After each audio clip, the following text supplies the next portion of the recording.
அண்மைச் செய்தி.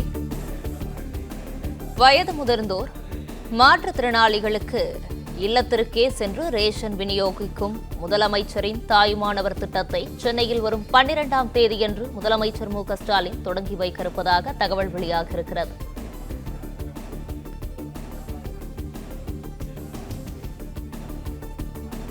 அண்மைச் செய்தியாக பார்த்து வருகிறோம். வயது முதிர்ந்தோர் மாற்றுத்திறனாளிகளுக்கு இல்லத்திற்கே சென்று ரேஷன் விநியோகிக்கும் முதலமைச்சரின் தாயுமானவர் திட்டத்தை சென்னையில் வரும் 12ஆம் தேதியன்று முதலமைச்சர் மு.க.ஸ்டாலின் தொடங்கி வைக்க இருப்பதாக தகவல் வெளியாக இருக்கிறது. இதுகுறித்தான முழு விவரங்களை வழங்கவிருக்கிறார் செய்தியாளர் பிரகாஷ். பிரகாஷ், வணக்கம். விவரங்களை பகிரலாம்.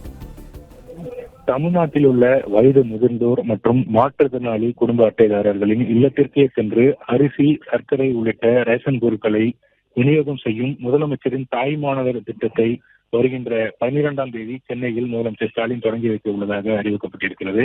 மக்கள் நலன் சார்ந்த இந்த திட்டம் சிறப்பு கவனம் தேவைப்படும் பிரிவினரின் வாழ்வை மேம்படுத்துவதுடன் உணவு பாதுகாப்பையும் உறுதி செய்யும்.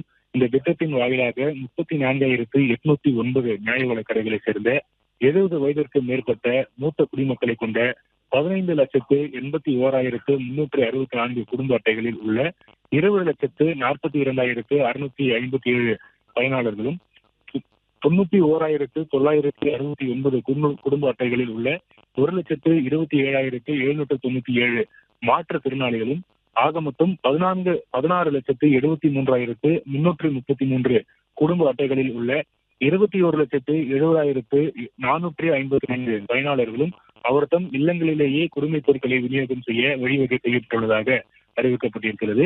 ஒவ்வொரு மாதமும் 2வது சனி மற்றும் ஞாயிற்றுக்கிழமைகளில் இந்த திட்டம் செயல்படுத்த உள்ளதாக அறிவிக்கப்பட்டிருக்கிறது. இந்த திட்டத்தில் பயன்பெற தகுதியுள்ள குடும்ப அட்டைகள் மற்றும் பயனாளர்களின் விவரம் உணவுப் பொருள் வழங்கல் மற்றும் நுகர்வோர் பாதுகாப்பு துறையிடமிருந்து பெறப்பட்டு கள அலுவலர்களுக்கு அனுப்பப்பட்டுள்ளதாக தெரிவிக்கப்பட்டிருக்கிறது.